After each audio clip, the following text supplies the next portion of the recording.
So, I would like to introduce today's speaker, Darrell Ertzberger.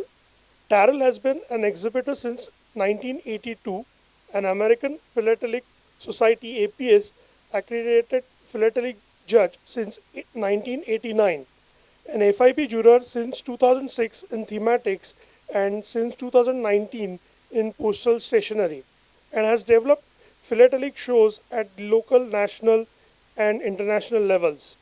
He is also known for his varied international philatelic activities. Since 2021, he has been the chairman of the APS Committee for Accreditation of National Exhibitions and Judges, CANEJ. Since 2022, he has been president of the New Mexico Philatelic Federation. He resides in Albuquerque, New Mexico. Thank you. Over to you, Darrell. Thank you.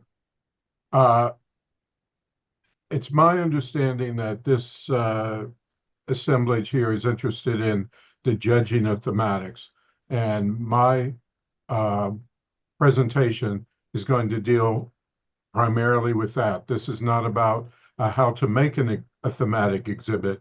It's more how to judge it. And I have several slides, which I'll go through. Uh, at the end of each slide, if there are questions, uh, feel free to speak up. Not sure how well that'll work in this setting where you are. If not, we'll wait until the end and then have a discussion as a whole. I'm expecting this presentation should last about 45 minutes, and then we'll have time at the end for discussion if you'd like. So that said, let me switch over to the slides. So a thematic exhibit, by the definition, and I'll tell you where this definition comes from in just a second, is a philatelic exhibit that has a non-philatelic subject. That is, most of your traditional philatelic exhibits are the study of a stamp, a series of postal stationery, a series of stamps, perhaps cancellations, something like that. A thematic exhibit, in its subject matter, probably has nothing to do with philately. It's the subject of anything and everything: cats, animals, plants, history, people, uh, illustrated with philatelic material. And you notice it says here a variety of philatelic material. That exhibit about that subject should explore a whole story about it. In So within that, I'm saying, what do you mean illustrate the material or illustrate the story? Well, you've got the whole world of philately to draw from to illustrate the story you're trying to tell. That can bring a lot of things. However, at the FIP level, this is not true in some nations. Uh, the exhibitor should avoid revenues that are not postally used, uh, privately produced items, stuff like advertising covers, uh, stickers, any private endorsements on an envelope or something like that. What we're looking for is something that was governmentally issued. They should avoid what we call in the US Cinderellas, in other words, fantasy issues. They weren't postal, they're not revenue, they're private stickers or they're subscription stamps or a lot of different sort of things. And the other one that's often seen and probably shouldn't be in the thematic is picture postcards. Postal cards, that is postal stationery, is fine. So there's a challenge to a thematic exhibit. Since there's no set subject guideline, uh, the exhibitor has the freedom to do whatever they want. Traditional exhibits have a pretty standard order. when you're going to study a stamp or a stamp issue. You start with the essays, the artwork, you go into the development of dyes and making the initial dye proof of the stamp, making the plates, then the production of the stamps, the production varieties, all the variations on that, and then you end up showing how it was used. That's kind of the life story of a stamp. And most traditional exhibits follow that. They have it all pretty well laid out for them. A thematic is not like that. You've decided on a subject. What kind of story are you going to tell me? It's totally up to you and how you organize it. Uh, Plus, you've got the potential to use virtually all types of postal philatelic items. So in some ways, it requires a wider philatelic knowledge than some traditional exhibitors do. Those items have still got to uh, show and illustrate your thematic story. Just as an aside here, you may hear the term topical exhibits, and that by definition is an exhibit where every item shows the subject. And you say, what do you mean by that? Well, let's say I'm exhibiting cats. So every stamp, every cancel, everything has to have a picture of a cat on it. And that is actually quite limiting. It's not the same as a thematic exhibit because in a thematic, you can start using material which may not have a cat on it, but you can tie into the story and talk about what the some aspect of cats. It does the topical doesn't have the same level of challenge. Uh, our only guidelines are for judging thematic exhibits. So enough said about that. You may run across that, and oftentimes you'll see exhibitors that have started. Well, they have all my collection of cats on stamps.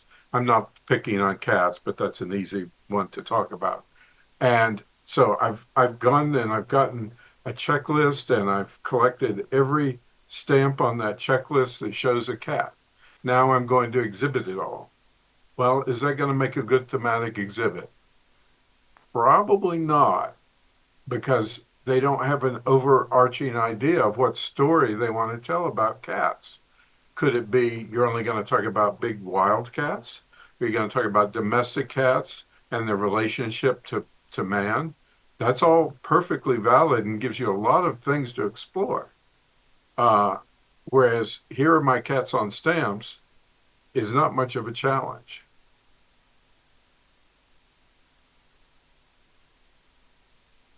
So when we begin to judge these exhibits, as you know, there is a point scheme to uh, to judge by, dividing it up into different areas of evaluation.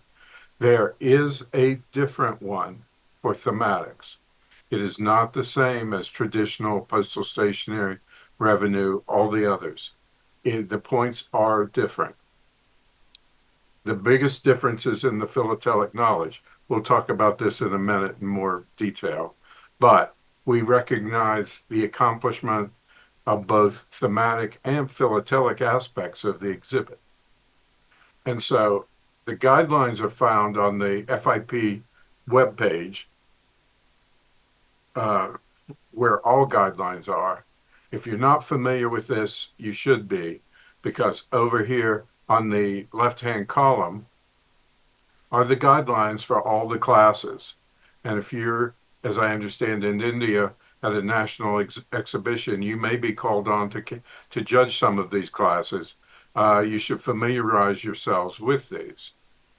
Uh, Under here, you can see toward the bottom, thematic philately.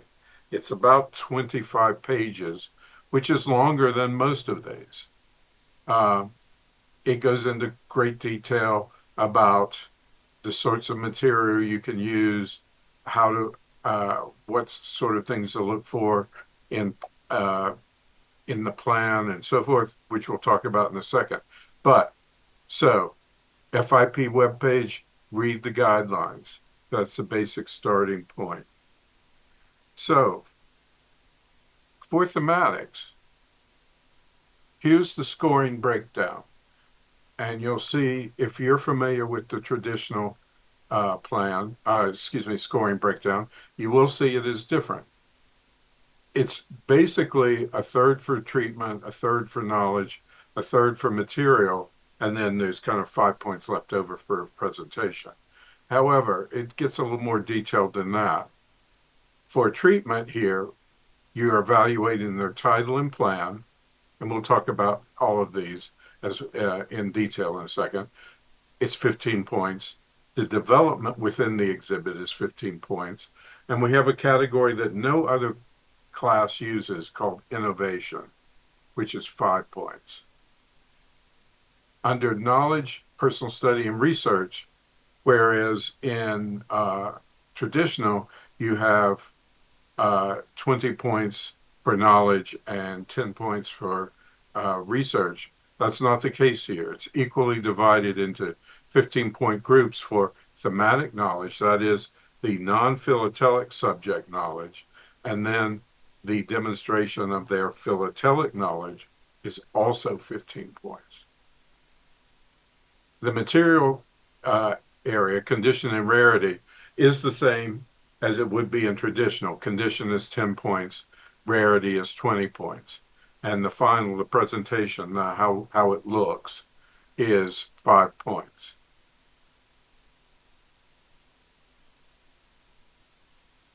So in the first category, the 15 points for title and plan. For a thematic exhibit, a plan is required. It can be on the first page, it can be on the second page. There's no hard and fast rule, but the exhibitor does need to lay out the map of what they are going to do in this exhibit. That's not always true in the other classes. In some cases, the exhibitor would benefit if they did do that, but it's not required. It is in thematics. So the first thing you're going to look at is the title. Is the title a non-philatelic subject? And does it actually say and start setting you up for what you're going to see? Well, yes, the title can be Cats on Stamps, but that's assumed to begin with. That's kind of a poor title. The title of the relationship of the domestic cat and man actually starts telling you more of what story that the exhibitor is going to tell you.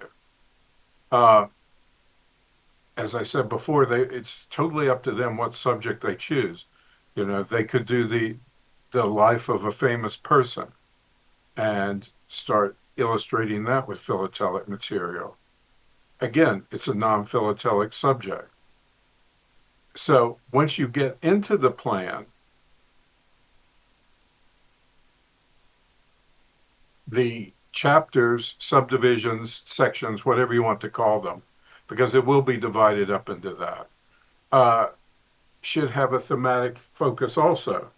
So if I'm doing cats and man, and my first chapter is stamps with cats, and my second chapter is cancels with cats, and the third one is meters with cats, those chapters have nothing to do with the cat.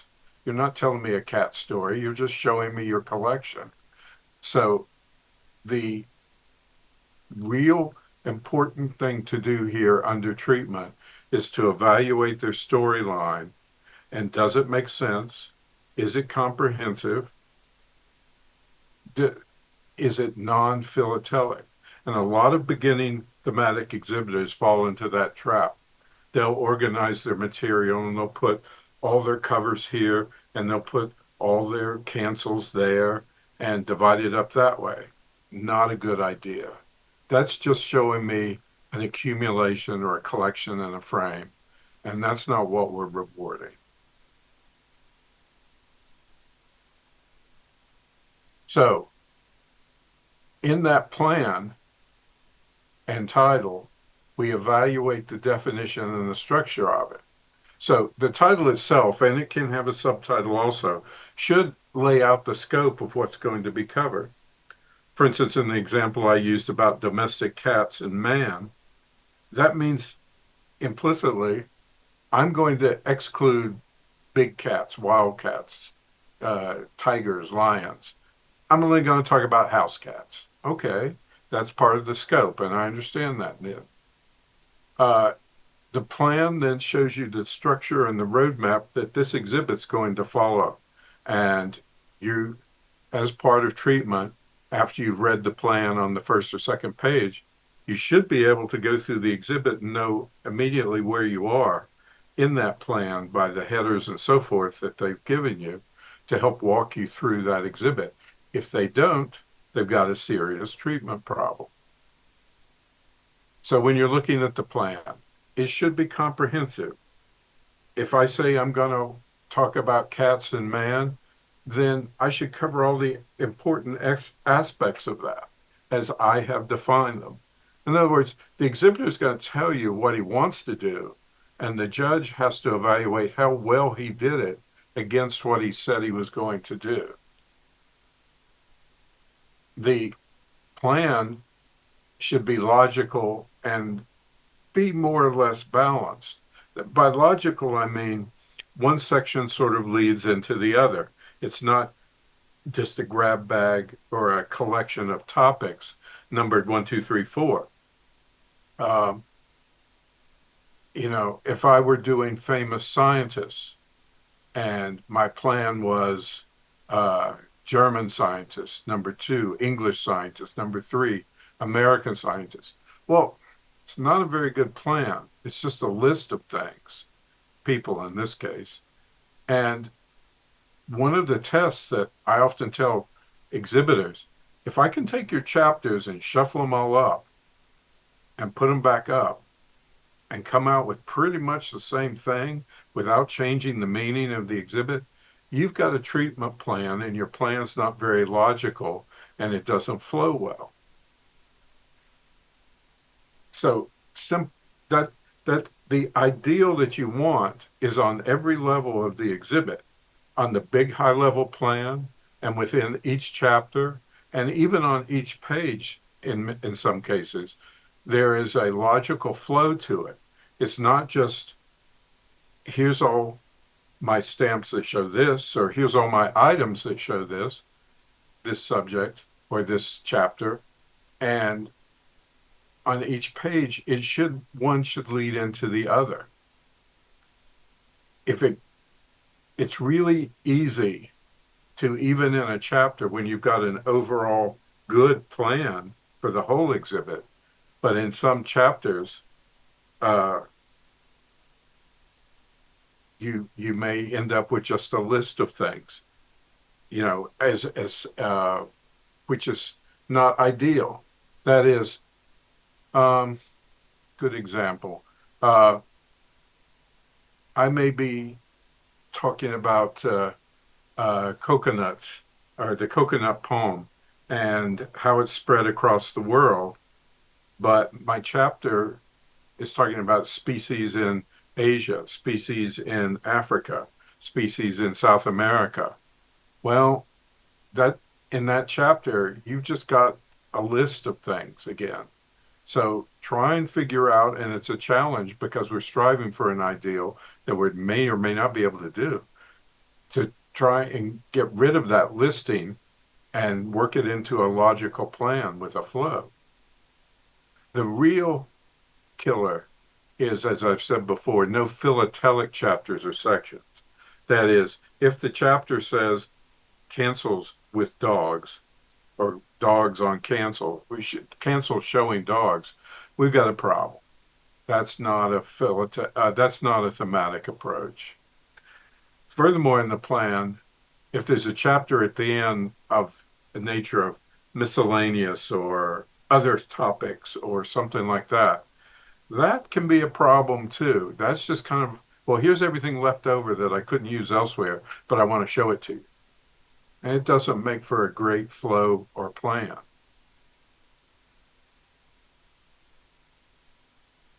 So here's an example of two sorts of plans. As I said, a traditional exhibit usually studies stamp issue, and you can see on the left there, it starts with artist concepts and then ends up through the life story of the stamp or the series, ends up with uses.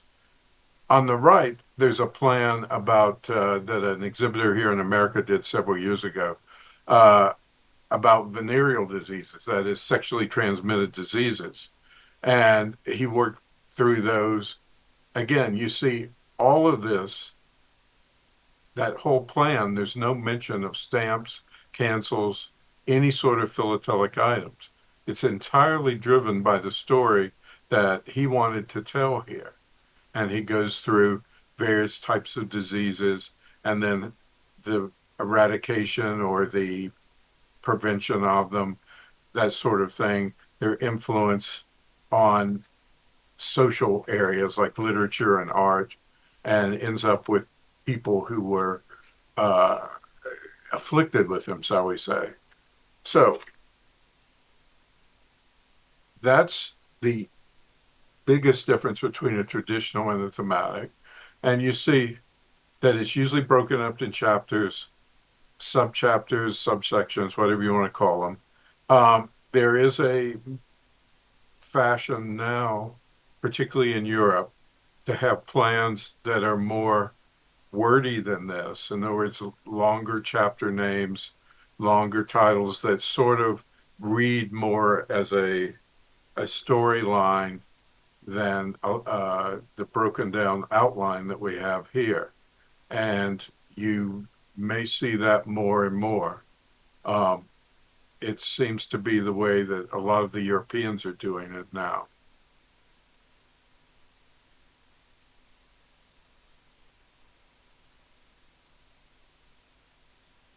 Sounds like I'm repeating myself here, but uh, for development, after we've looked at the title and the plan, then we want to look at the development of the whole exhibit.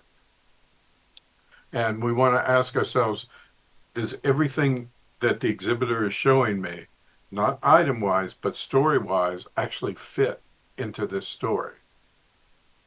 Are all the points that they're trying to make in this story illustrated with philatelic material?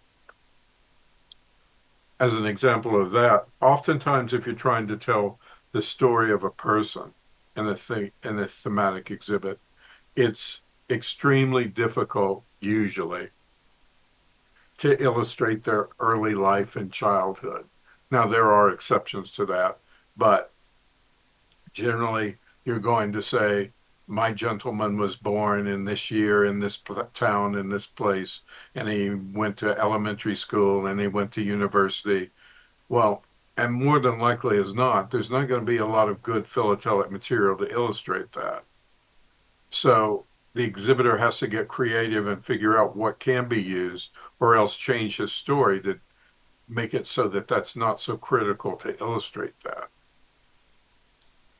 The rest of the exhibit, all the pages following the first couple, should be assembled according to the plan. When you're going through those, you shouldn't really have to refer back to the plan on the first page to know where you are. They should be walking you through either with headers.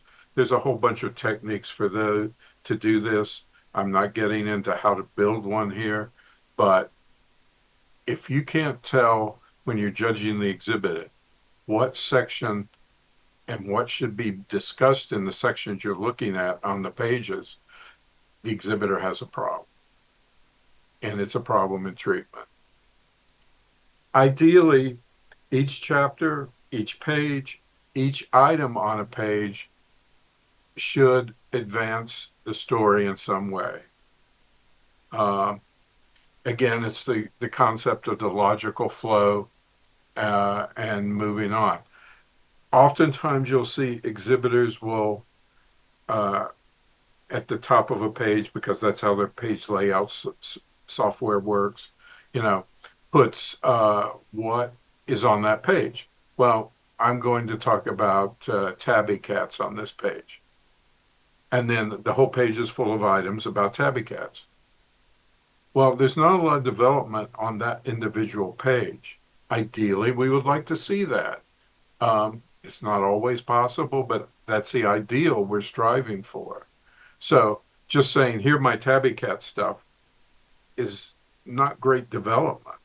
That's where you deduct points on this. It's development. That you should say something along the lines of, they originated here and have some item to illustrate that.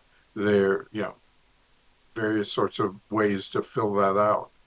But the idea is that each chapter, each subchapter, and even down to the item level on a page should move from one idea to the next.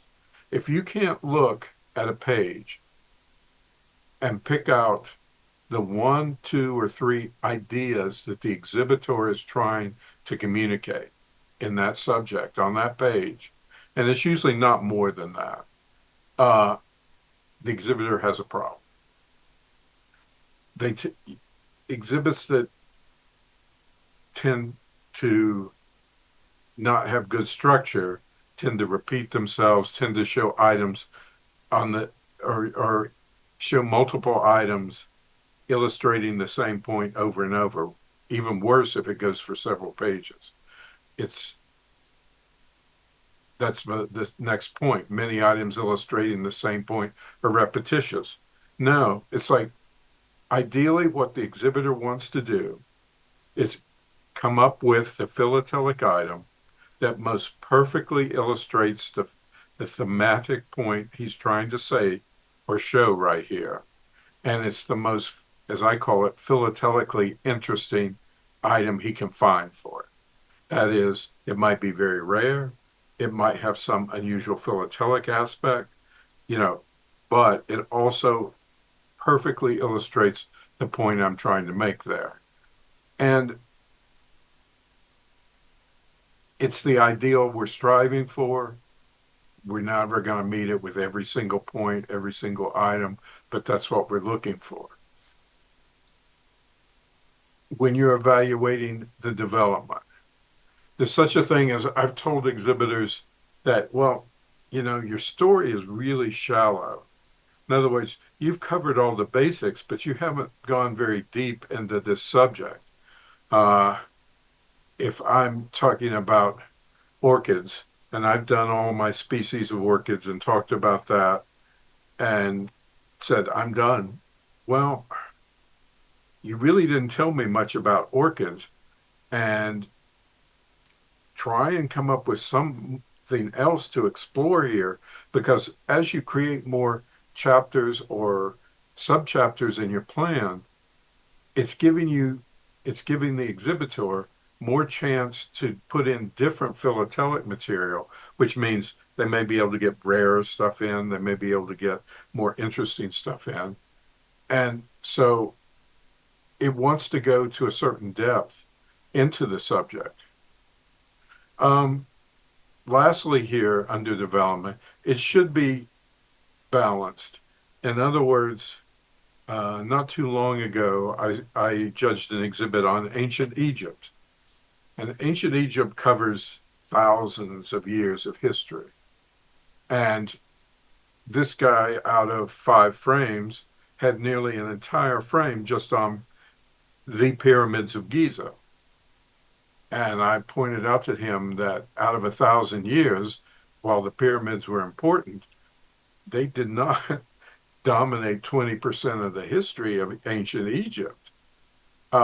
So we're looking for balance here in what they're showing us. Now, I don't say that every subject should be given equal space coverage, the same number of pages.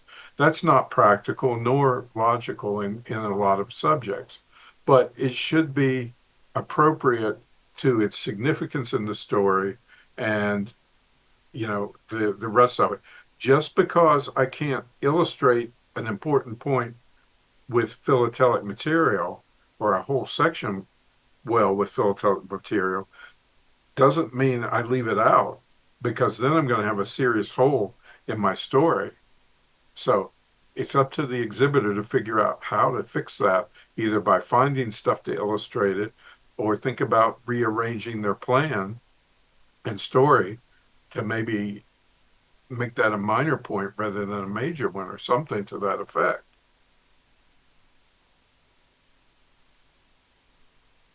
The final section in the 35 points for treatment is 5 points for innovation.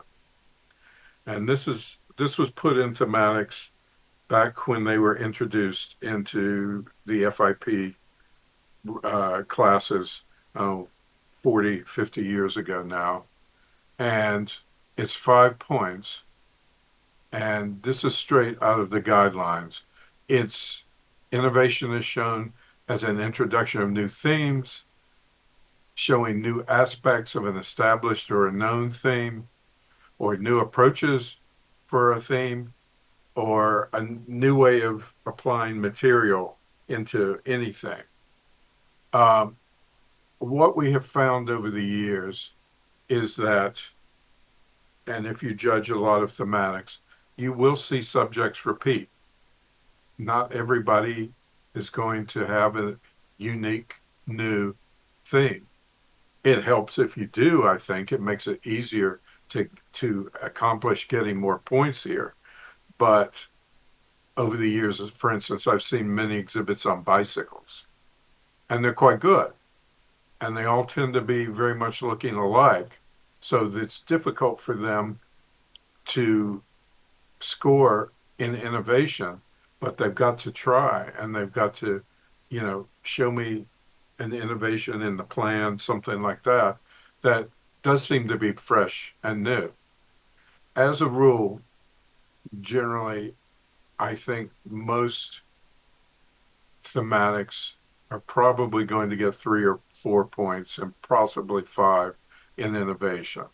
There've been talk of changing this over the year because it tends to penalize people who want to collect the same sorts of things as other people. But as it is right now, we still have it. It's 5 points for innovation. This The second big section is knowledge, personal study, and research. And again, here we had 30 points, 15 for thematic knowledge and 15 for philatelic knowledge. When you're evaluating this, you've got to be careful and not double penalize in both. Uh, and that's true all the way across everything. If you've taken off points in treatment for something, you don't want to penalize them again, perhaps down in presentation or whatever. No, you've already taken that into account. Let's move on to evaluate this as a separate issue. So a lot of judges, particularly coming from the traditional or general usual philatelic areas, go, well, how am I going to know anything about all of this stuff that is possible to cover in a thematic? And it's hard. I'll be honest. In some cases, it may fall into something that you know quite well. I was an IT professional, so anything that comes up under computers and all, okay, I can handle that. But things about history or places I've never heard of or even studied, it's difficult. Uh, Once you get the title and the introductory pages, hopefully from the show, you can prepare by reading general articles on the subject, which may give you some idea of where they're going. Uh, Wikipedia is usually short. You can read it in 10 or 15 minutes. And that, particularly on history subjects, often helps to give you some aspect of what this area might cover. Then you look at what the exhibitor has done, and it gives you some idea where he's going. Um, so within this area, there's a concept that a lot of thematic exhibitors use, and that's the idea of thematic text and philatelic text.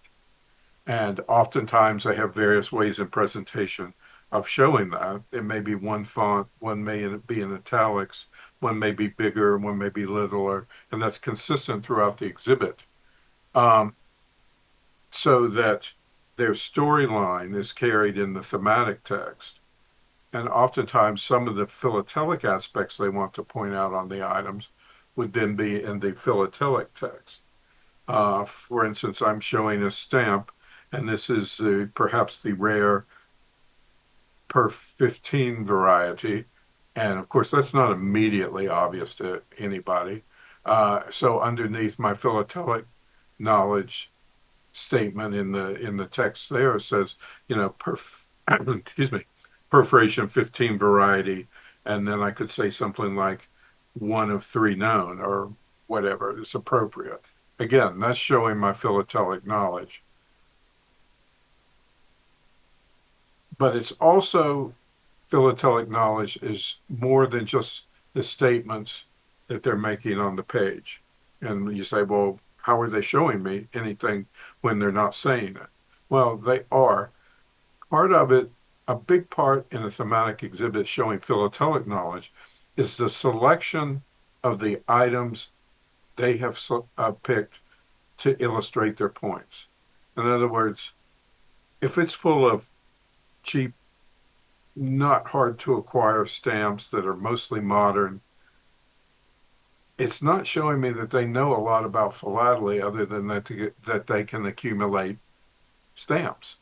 Uh, if I know of a fact where I'm looking at this point that they're trying to illustrate, and I think of something, oh, that would be really great if they could show the Cape Triangle woodblock here. Now, of course, that's a great rarity, but if they did show it, it actually shows a lot more philatelic knowledge than showing just something else that might fit there. So philatelic knowledge is more than just the statements they're making. It's the selections they've made of the items they want to show you. It should be showing that they have a wide philatelic knowledge. So it's not just all stamps. There should be cancels. There should be all sorts of things. And the more unusual or less commonly seen material or applications of the material actually works in their favor.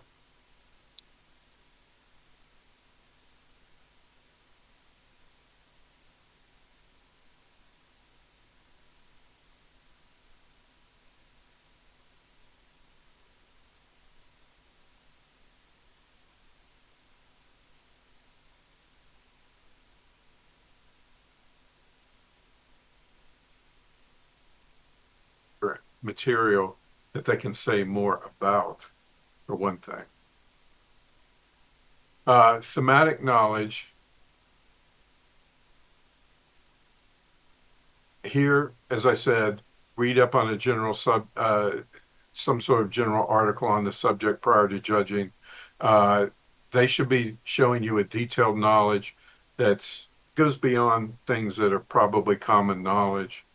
Uh, the philatelic items chosen to illustrate should try and be as on point or correlate as closely as you can to the item you're trying to talk about. As an example of that, I remember there was an exhibit on American natives, that is, American Indians, and they were talking about the houses or the homes they lived in.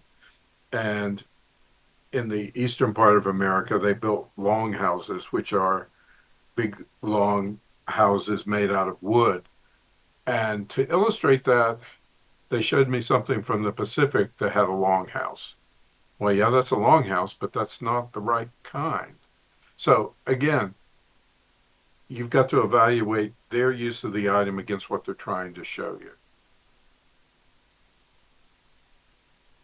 Use of material that doesn't immediately seem like it should apply here, and they show that it does have a good connection, does show knowledge of the subject. Perhaps it's a use of this plant that's not commonly known, and they can illustrate it with this sort of item here, and that brings in a whole different sort of thing. I know there was an exhibit on cannabis, marijuana, and some of the Weimar German issues actually were printed in paper that had hemp in it. And that was something that obviously not very obvious, but it was a good connection to it because it was showing a usage for the plant. So ideally, they want to incorporate new findings, new areas into their plan. You know, philatelic knowledge, again, 15 points. I've talked about some of this. You want to have a range of items, not just mint stamps. You you should strive to have a big diversity if possible. Uh, as I said, the selection of what I'm showing you is critical to show that you know philately. Uh, the range of types. In other words, not all mint stamps. If you come away from the exhibit thinking, well, that was a lot of mint stamps, even if it wasn't, the exhibitor has a problem here because they're dominating and they've got to work on that. Uh, you, it's always better to use quote better material that is something that's closely related to the issuing country. You know, there's all the modern stamps from various uh, governments, particularly islands and things like that, that are issued strictly for collectors. And for Princess Diana is a good example. I doubt she's even came close to visiting all the islands that have issued stamps with her picture on it. Those are mainly philatelic creations meant for collectors. It's better for better material, something closely related to the issuing country. Uh, we prefer to see normally available issues, not the special issues available only to certain groups or extremely limited by by design, not by happenstance, but by design. Uh, when covers are shown, should have the correct franking, shouldn't be over or under franked unless there's a good reason. Uh, not philatelically inspired creations. That is, uh, in America, lots of first day covers. Those are all basically philatelic created. You can look at their lack of knowledge by the use of improper items, extremely damaged items. Now, you're going to evaluate condition, and that and and we'll talk about that in a second. So again, you don't want to double penalize them. But under here also follows under the FIP guidelines use of the forbidden stamps or the unrecognized stamps that are not recognized by the UPU. FIP says those should not be used. So you rarely see that these days, but it's in the rules. Um, Maxi cards can be in there, but if they're not properly done with the correlation between the cancel, the picture, and the stamp, it's not a good one. You're not showing good philatelic knowledge by putting it in there. Um, Philatelic text conveys what they're trying to say. Finally, there's such a thing as a philatelic study, and it's like a one-page study of an item. In other words, you're showing me some varieties, some types, some unusual usage of this one stamp that's under the subject you're talking about. And oftentimes, those can be quite useful. It does show that they know what they're talking about philatelically. Running behind. Uh, Condition. Now we're into the third for material. Condition, it's the same evaluation as any other class. You want to look at centering on stamps. You want to look at perf condition, short perfs, torn perfs, cuts, tears. That's all bad. Uh, Centering, a lot of thematic people don't think to look at centering. They just want to get that one stamp and they'll take the first copy that comes along. No, you need to think about condition too. Covers should be uh, nice, clean, not dirty, not torn. You know, it should be the best possible condition for the item, taking into account what it is. If it's one of two known, well, it is what it is. But in general, that's not the case. They should strive for getting a good condition for everything. Rarity. Again, this should be evaluated pretty much the same as all the other classes. Um, when they have a wide range of philatelic items, it should give them the opportunity to include more uncommon and challenging material. Um, if it's going to be a high ranking exhibit, that is gold or large gold, it is expected to have some rare and difficult to acquire items. Not in the sense that some thematic exhibitors try to tell you, this is the only stamp that shows the blue ringed octopus. Well, that's not rare philatelically. That's just your subject makes it uncommon. And it so, and I, particularly at an international level, they are going to be looking for what some people may call world-class rarities. In other words, very well known, very rare, and very difficult to acquire items, and that's going to give you the high points. At a national level show, not necessarily to get a high mark do you need all that, but you should have and know that you have some hard to get and difficult items to acquire. If it's all generally modern mint stamps, you're not going to do well. Presentation is 5 points. Uh, Presentation is how it looks. And you've got to be careful not to double penalize for treatment. Treatment is how the story is told and how they walk you through it. This is just general layout. This is when you say, oh, you have too much white space, your pages aren't balanced, it's just messy, it's not clean and neat. Um, Unfortunately, a lot of jurors, when they don't have a lot to say, um, fall back on presentation because it's easy to critique someone's presentation. And unfortunately, what we found in the past is exhibitors listen to that, they go out and redo the whole exhibit, and then they get the same medal. And they come back and say, but I did everything you told me. Well, that's because presentation's only 5 points. And generally, you've only lost one, two, if you're really bad, 3 points. And it's it's obviously not your major problem. Um, so I have always emphasized to judges concentrate on their big problems in treatment, uh, knowledge, and material, because presentation may be minor in the points, and but you can always spend a lot of time on it, but that gives the exhibitor the wrong impression that if they fix all this and make it prettier, it's going to get better. And they might get the extra point, they might even get a 5 for presentation, but they still have all their treatment problems, and that's not their main problem. Ends up with some frustrated exhibitors. So stop share. That was the end of that. Sorry, I didn't have a lot of examples in there, although I'm pushing up on time as it is. So at this point, uh, I'm open to discussion, questions. I'm not sure how it's going to work there in the room where you are.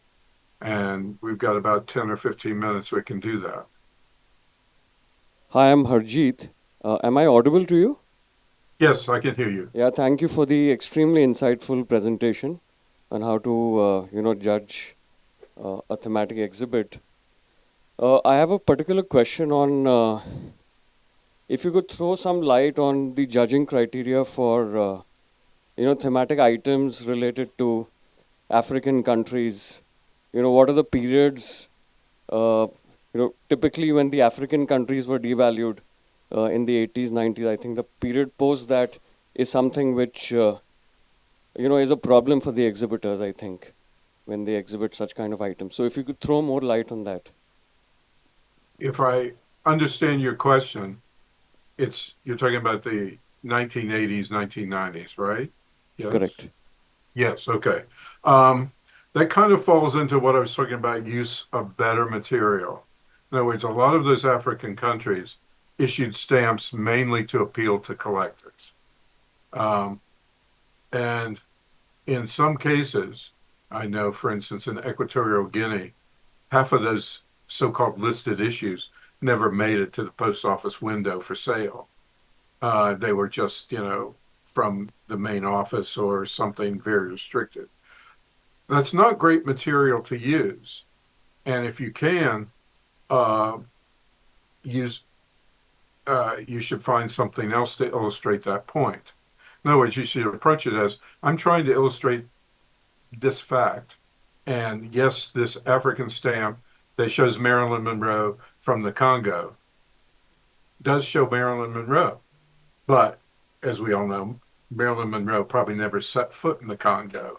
Uh, so what do? Well, you find something better than that.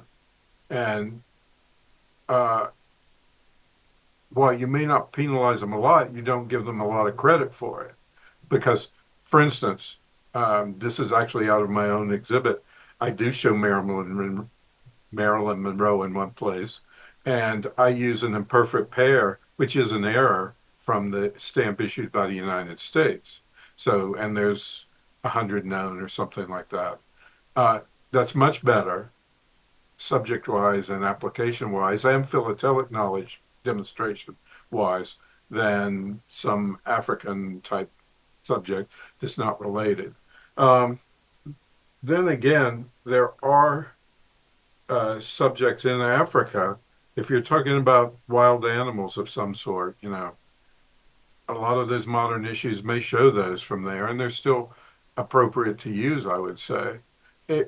What we strive to try and do is not make hard and fast rules that say you can't do this, you can't do that, because inevitably an exhibitor is going to come up and say, well, I need to show this, and the only stamp that does that is this African one. I've never found anything else. And I know for a fact in my own exhibit, I've got some things hidden down in the corner like that. I don't try and highlight them, but to make the point that I'm trying to cover, that's the only thing I've ever found. Am I going to get a lot of credit for it? Probably not, but at least I've covered it. Does that make sense? Absolutely. Thank you so much. Other folks? I'm Aranyadatta Chaudhary. I hope I am also audible. Yes. Yeah. Okay. So my question to you is, as you say that in a thematic exhibit, the philatelic headings or philatelic annotations are discouraged and more into the thematic part. But my question to you is, when your theme itself is philatelic. Example, like if I say that I'm going to look at innovative mail transportation across the world, there, or the rocket mills, so there the entire theme itself is a philatelic theme altogether. So how do we maintain this point which you had made and still get into a I, better exhibit? I understand sort of, I think, what you're talking about. If I have a theme which is mail transport in all its varieties around the world, yes. And it's a matter of treatment. In other words, I can cover that. And you do have to be careful on a subject like that because you're coming into you could be straying into the postal history class,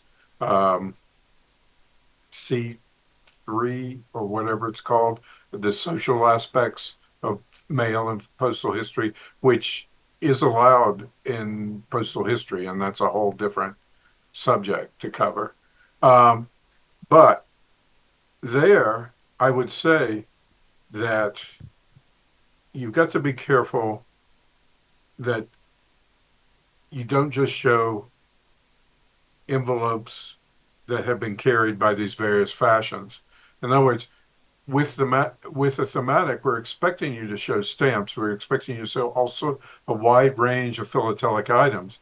And under that, then perhaps in this subject, when I want to talk about coaches horse-drawn vehicles carrying mail. I'm showing stamps. I'm talking about horses also. I'm talking about early routes or who started this, or you can go into a lot of things. You can talk about the coach being held up to rob the mail or something.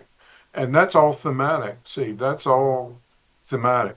Whereas you also in there say, well, here's a letter that was carried on the Scottish coach from Edinburgh to Glasgow, and the marking shows that because there's the extra charge for it or whatever. Uh, it could be done. You're going to walk a fine line between blurring the philatelic and the thematic. But I think if you worked up a decent enough plan that wasn't just here's by horse, here's by foot, here's by boat, here's by train, here's by plane, that's just a list. Like I said before, anytime a plan decays into just a list of things, it's a problem. It's not a developed exhibit, it's just a listing of stuff. And it's a tendency to just show my collection of stuff. You know, a collection is one thing, a developed exhibit, which we're striving for, is totally another level. And a lot of exhibitors have trouble understanding that because they start out with a collection and then they want to exhibit it and they put their stuff in a frame. Well, that's still just their stuff in a frame. Does that make sense? Absolutely. Thank you for your, example which you gave, because that clarifies everything. And so basically you are saying that it has to be more of a storytelling, rather than a listing. Yes. So Yes. that's what I understand. Thanks. I mean, the whole section on treatment is about the storytelling and how well you tell it and how well you execute what you say you're going to do.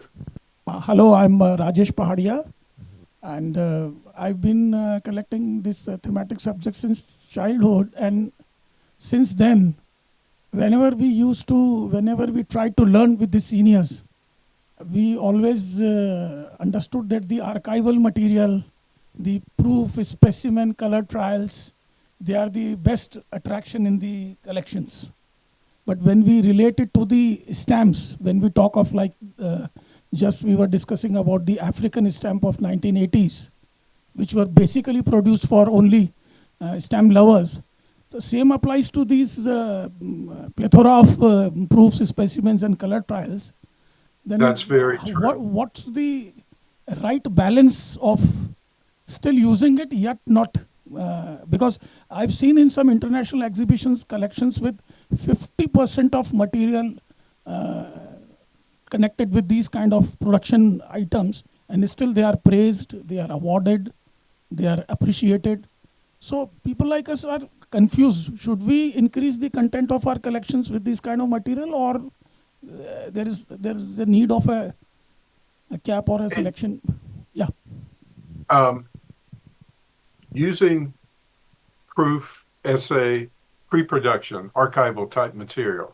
Yes, we should be striving to use that.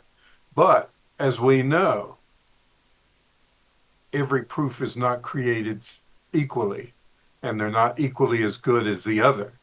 The unfortunate fact is that the France and the French offices, and this is the usual culprit, the usual criminal in the case here, issued and still does lots of deluxe sheets, proof sheets, and they're not hard to come by. If you're looking for a certain specific one, yes, it may be hard to find that out of the hundreds and hundreds that are out there, but they are not particularly, you're not helping your rarity with that kind of material. Now, on the other hand, early British proofs, and in fact, even modern English or I don't want to say respectable type post offices, but ones that restrict and try and control production material. It's actually quite good to show that because it is rare usually. It's a matter, and you mentioned it, it's a matter of balance. I do show a couple of French proofs in my exhibit. I do show some of those color trial strips that you'll find where each stamp is a different color, same design, out of the French area. I'm talking about the Congo and the Polynesia and all that. They all did it for all of them. But usually it's because that really fits what I'm talking about. Again, it's the matter of matching the philatelic, I mean, the thematic point that I want to make. And I don't have much better that I can come up with to do it. So, do I want to fill an exhibit with that sort of material? Number one, it's going to be a waste of money because dealers think that stuff's gold, and most of it's not. uh, but again, it's a balance. In fact, I break a couple of rules in my exhibit, and I've still done well with it. In one place, I use a revenue stamp because I have never found a postal stamp that illustrates what I want to talk about. So, and it's actually it's a tax on prostitutes in Uruguay. But anyway, that was what the stamp was for. So yes, find me a postal stamp that does that. I don't think you're going to, but I use it. So again, when we talk about hard and fast rules, there really aren't any. There's always a unique instance where you might be able to justify using something, but as a general guideline, think about how rare is this stuff really? And that again shows your knowledge that you know that a lot of this French proof material is not that rare. Uh, so you use it very judiciously. That makes sense. I'm not saying don't use it, but don't overdo it either. Again, it's a matter of balance. Yes, thank you. Thank you very much. Yes, sir. I see one hand or a couple of hands there.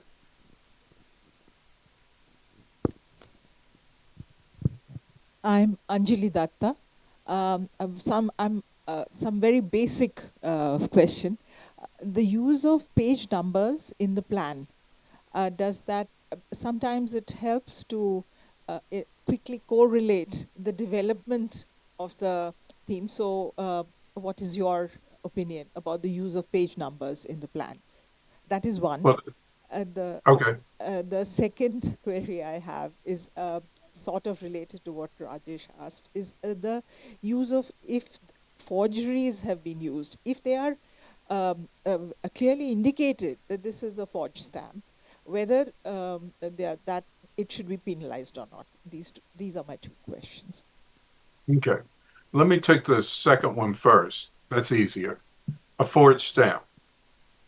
It's a question in some ways of why is it, well, a forgery by itself was meant to deceive collectors. In other words, the overprint's fake, genuine stamp, fake overprint, something like that. That's probably not good to use. That was meant to deceive collectors.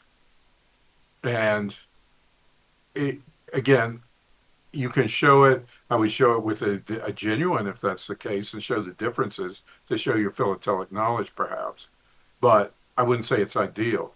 On the other hand, counterfeit stamps, which were meant to deceive the government and defraud the government, are totally different. And unfortunately, now in the United States, we're being flooded with counterfeits from China of our current stamps, which are quite good. And using those and saying they're counterfeit with shows the philatelic knowledge. So that I would say yes. Now, if it's just one of the 19th century forgeries that were meant for collectors, I would say probably leave it out. But if you do, you need to say it's a forgery. You need to tell why it's a forgery, and perhaps given the history behind it. That way, you're showing knowledge. So therefore, you may be getting knowledge points. But it's again, if you show a lot of them that are just forgeries, not good. And too much of anything is a bad thing. So, uh, first part, page numbers. Well, I think there's a couple of ways to approach this. If you saw in the sample plan I put up, it had, section 1, 1.1, 1.2. That just helps you walk through the exhibit. And I'm assuming the exhibit later on, your headers say 1.1 and so forth. So that helps me tell me where it is. However, for a long time, in plans, uh, there were two ways to do this. For each subchapter or subsection, you could say how many pages it contained, 3, 5, 4, and then chapter 1.2 at title of it, and then you say 4 pages. Or you can try and say where it starts in the frame and what page. That, I think, is probably not needed. And I'll tell you why. Because when the judge is looking at the plan on the front, they're not trying to relate where it starts in the frame. Not necessarily. They're more interested in the overall story and how the chapters flow together.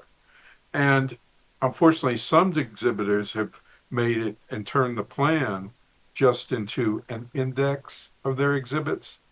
In other words, this starts on page 42, this starts page 55, this starts page 60. An index of stuff is still not a plan. It still has to be a logical plan. So I think that's what you're asking. If it's not, clarify it for me.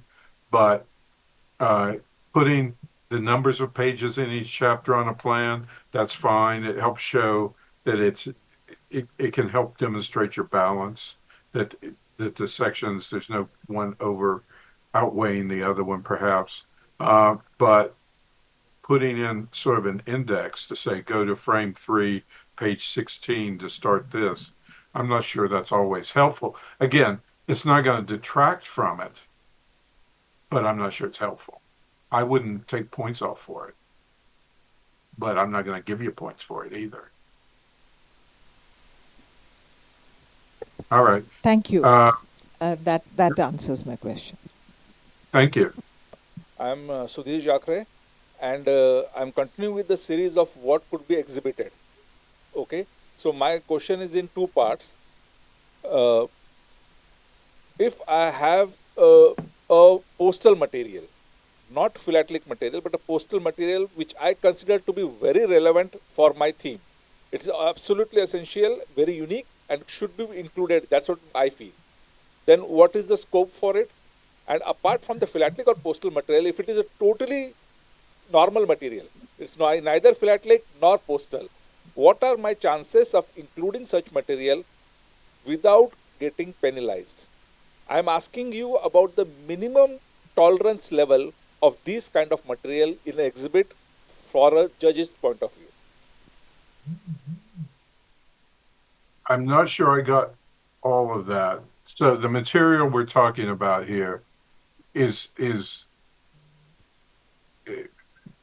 correct me if I misunderstood you. Yes, we're striving to have postal usage, legitimate type usage, not philatelically created stuff. So you're saying how much of that can I use, or how much Yes, should? yes. How much I can use, and I'm talking about the totally non-philatelic material. If I have some, Totally non-philatelic material. yes, In but other words, train schedules or handbills or something like uh, that. Yes, yes, yes, picture postcards, yes, the picture side. Uh, that's called the open class. yes. How much And minimum I can use? What is the minimum uh, tolerance level? I believe the open guidelines, if you read them on the FIP, do have a recommendation for that. And quite frankly, I don't recall what it is at the 50%. moment. Open class, it is 50%. Okay. Uh, Ideally, in a thematic exhibit, you should have none. Okay. Ideally. Now, can you get away with one piece here or there in a 5-frame exhibit? Maybe, maybe. Uh, but don't be surprised when the judge comes up and goes, no, no, no. take this one out, not good. Because that's the sort of easy thing that they will jump on right away. Okay. Now, I would tend to say, when you judge it, look at it. Does it illustrate the point they're trying to make? Okay, that's fine. Maybe they don't have a philatelic item yet to do that. And so then I sort of just kind of think of it as blank space, like it's not there. So I don't penalize them a lot for it necessarily. Now, if the whole exhibit is that, or too much of it, and it looks that way, that it dominates, that's a serious problem. So, does that make sense? Yeah, okay. Thank you. Thank you. Can I have add to this query? Like we were talking about the non-philatelic item. If there is something which cannot be explained with any philatelic item, is it acceptable as an exception on the intro page? Like I give you an example, in the dog theme, the Portuguese India had the dog race, which was very scarce. And if there is the token of the dog race, so, and we don't have any stamp philatelic item to talk about it, so can it be accepted on the intro page? We tend to give a little more leeway there, but think of it this way. Do you really want to introduce your exhibit with a non-philatelic item? Because that's what you're doing. You're setting the stage and giving me the initial impression of your exhibit when I read your title page. And here's this item that's not philatelic. It's not great. Excellent point of view. Because somebody has told me that you can take that liberty on the intro page, but if that gives an impression that we are starting with the non-philatelic item. Yeah. So do you think it can be adjusted in the further pages? As an exception, one or two? I would honestly question the importance of including it at all. That I would rate as highly important and not replaceable with any philatelic item. Well, and very important to the development of the story. No. But my point being, I would question the thematic point you're trying to make. Yeah. How important is it to your story? Very, very important. Well, if you're saying it's very, very important, then it's your challenge then as an exhibitor to figure out how to illustrate that philatelically. And if you've come up and say that you can't do it, then either you need to think about your story and do you really want to cover that part, or do you need to try and write that out of it, or yeah, can I bring an example over here? I would say try and bury it in the middle of the exhibit, because you can come up with themes which would be very difficult to execute and illustrate with philatelic material. And that's the exhibitor's freedom and his burden. Because if you come up with something that's either only illustratable with expensive material, if you don't have a big pocketbook, you're in trouble. Or if you come up with a theme which is so narrow that there's virtually nothing out there to find, you chose it. It's your problem, but we're going to judge you just like anybody else. So I would say in this case, one item, unless it's something really huge, in size, I would not put it on the title page necessarily. So not on title page? Just because you want to get away with it. Be you want to slide it by. And be prepared to take a penalty for that because it's non-philatelic in a thematic exhibit. Now, is it going to take a huge amount of points off? If it's just that one instance of an item in, say, an 8-frame exhibit, probably not much. But ideally, you're not going to be getting the big awards if you do stuff like that.